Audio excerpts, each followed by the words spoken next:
Alright people, so today we're going to install an Android radio. Looks like this. I picked this up on eBay for about $260 something.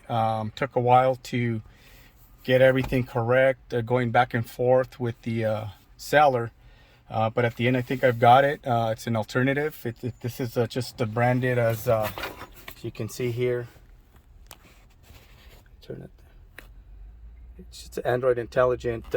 So my car is a 2004 Lexus GX470 with the navigation and the Mark Livingston sound system.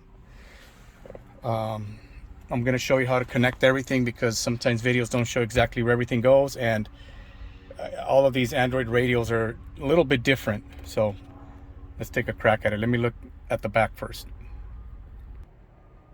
This is what the back of the radio looks like. Like I said, all of them are different. This is what mine says. I'll list the seller in the description. I connected the main power cable and I couldn't, it's on there good. And I didn't want to break it. I couldn't disconnect it. So I'm just going to leave it. I'm going to show you how everything is connected. But basically, to make this work, obviously you need the main one. You're going to need the one coming from the CAN bus. And then these two here on the sides, these little ones here, are to make the side buttons work. So let's go ahead and connect to those so you can see. So you get it's a big old mess, and I mean it looks, you know, difficult, but it really isn't. So the first thing you want to connect is the CAN bus, which is this decoder here, and that goes to, I mean, there really isn't any other connector that'll fit there, but I know it comes off of the main one. And then on the other end we connect this one. Okay, let's connect that. So the CAN bus is connected, and off of the other end are these little wires here, and those are the ones that go to the little side connectors. One of them's a 4-pin, the other one's a 6-pin. There really is no way to get those confused.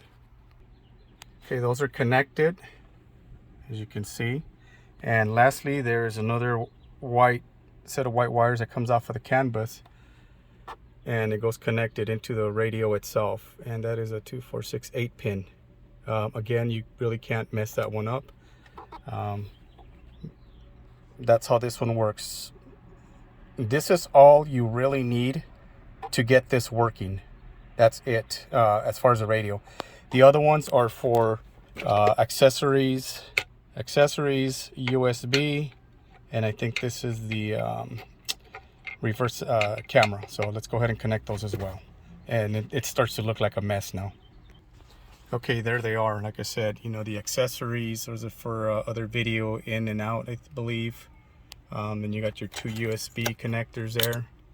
And lastly, your reverse or backup camera input. Make sure they are in all the way. I know some of them I had to push a little bit hard on. You have your antenna connector and your GPS. So we'll go ahead and connect those. I'm not going to show how to remove the radio, only because it's very, very simple. And there's a lot of videos on how to do that. So let's go ahead and get this out. Okay, so this is what it looks like when it's out. Basically only 5 of these connectors you're going to reconnect. There's a couple of gray ones. They might, at least they're gray on mine. This one was from the clock. That one we connect to the original clock. Okay, this is an important one here. So this one was connected here on the side. I labeled them already.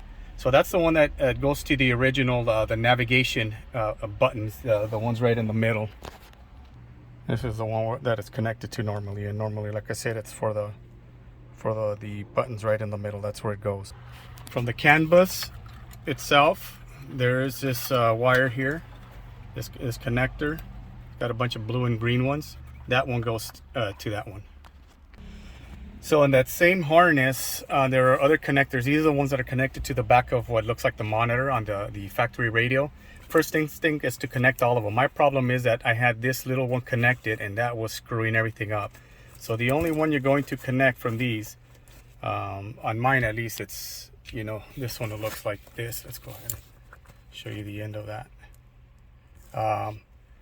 There really is, like I said, it really doesn't fit anywhere else.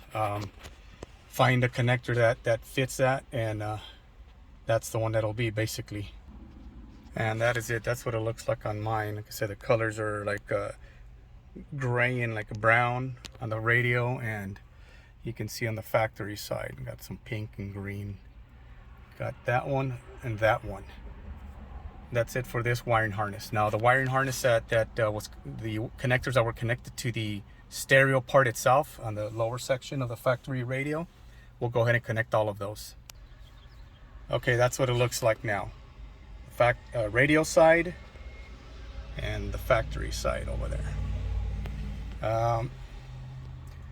It really is, like I said, I mean, they either fit or they don't fit. I think there was one that kind of was a little bit different, but so that's it. Then we just connect the antenna and the GPS, and if you're gonna install a backup camera, you go ahead and do that. Run your USB cables to the outside somehow.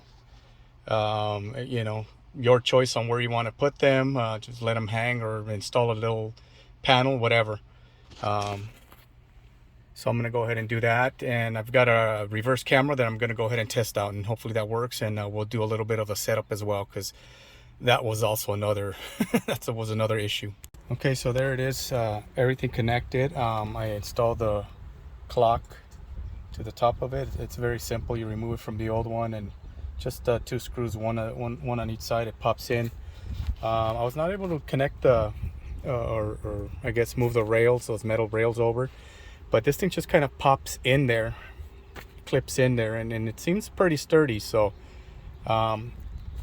also the GX470 has 2 antennas, but the radio only has 1. Seems to work okay for FM. Don't really listen to AM. I don't know. I'll try it right now. I haven't even tried it, honestly. GPS antenna connected, and I just kind of ran the USB cables down in there somewhere, and I'll worry about those later. But I just want to, my GPS antenna is going to be out here. I have heard that you can also just leave it in here, just, you know, right up against on the top of that section, or inside of your dash somewhere, and it seems to have pretty good reception. But part of my trim was broken, so I'm going to go ahead and just put this GPS antenna on top of that broken piece, and it'll cover it up. So I'm going to go ahead and install this.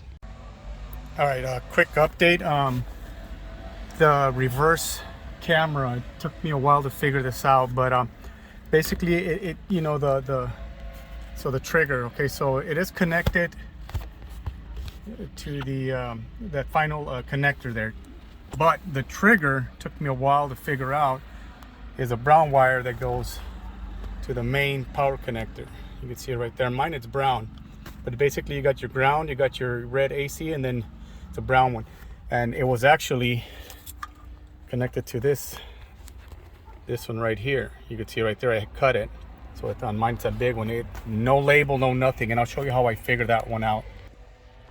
Basically, you go in your settings. Salute, I'm a firefighter.